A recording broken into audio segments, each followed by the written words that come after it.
Hey, Troops, Terrific Geeks Avengers, woohoo! So, doing an old figure review. I mean, not like ancient retro 300 years old, but it's the Hasbro Marvel Legends Avengers Endgame Iron Patriot figure. And you're going, dude, that's kind of old, man. Well, you'll see. Sort of, kind of.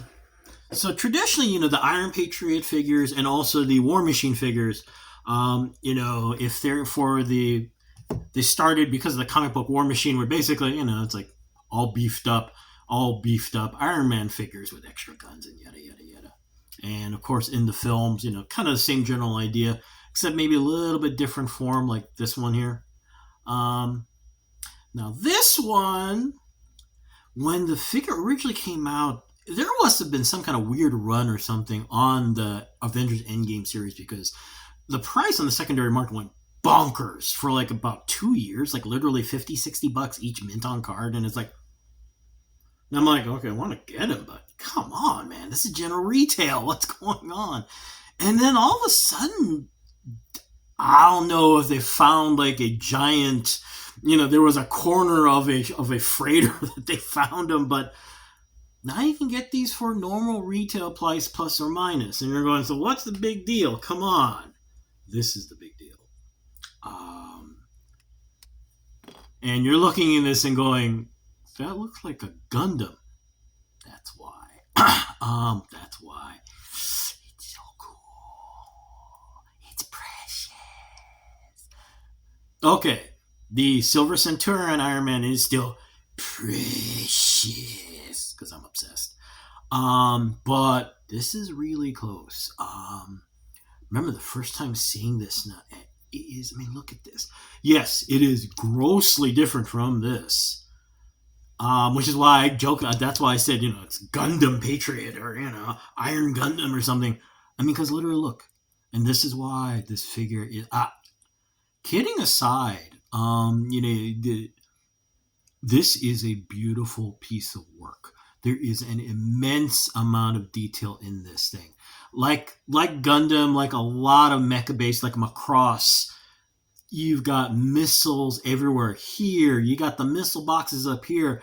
And the cool part is you even have doors that are open on the missile pods. So if this were Revoltech, well, number one, this would cost $100. Number two, if this were Revoltech, these doors would open close.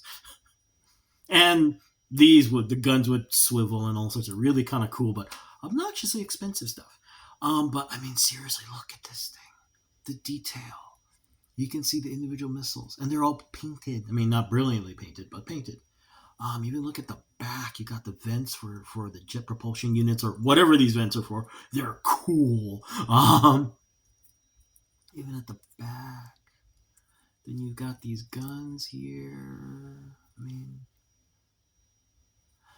now the articulation, actually, the leg articulation is decent. You got double jointed knees. The ankles swivel a little bit. Unfortunately, there's only one joint here in the elbows. You don't have double jointed elbows because just of the bulk of the armor. But I mean, this figure is gorgeous. I am so glad I got it. I mean, you've seen how many Iron Man figures I review. I have 3 versions of the Silver Centurion. I'm not obsessed. I'm fine.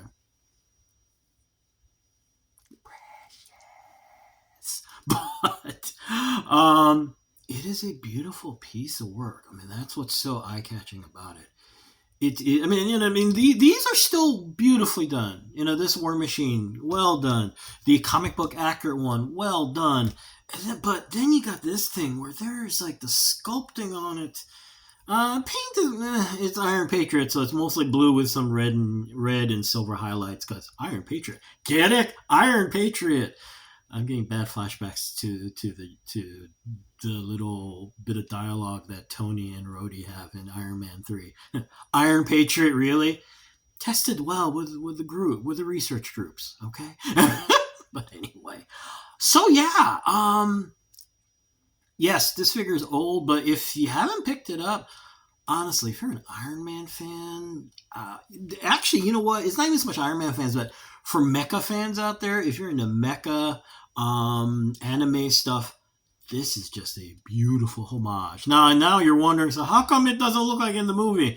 One of the theories I heard bandied about was that this was based on pre-production work, and which makes sense. And you gotta start fabricating these things before the figures come out. So odds are, that sounds like a good theory. Personally, my other theory is that there's a mecha geek somewhere in toy design that went, "You want me to just design Iron Patriot, huh?"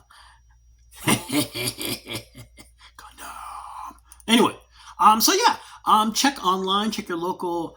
Odds are, because big box stores, they gotta push new product. You're not gonna, unless someone finally digs in the back and goes, "Hey, this is from way back." But the good news is, check secondary market, check your local comic book shop.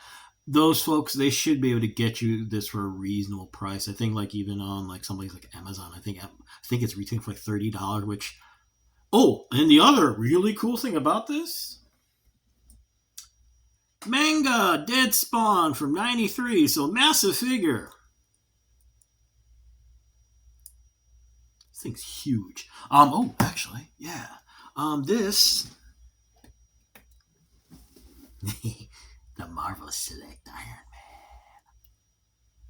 But seriously, I mean, look, this thing is huge. Okay. So yeah. There you go. Definitely worth getting. So hey, I'm gonna go because it's a work night and yada yada. It's getting late. So anyway, hey, y'all take care. May the force be with you. May the odds be in your favor. And as always, be good to each other. Okay, peeps. Y'all take care. Peace. Bye.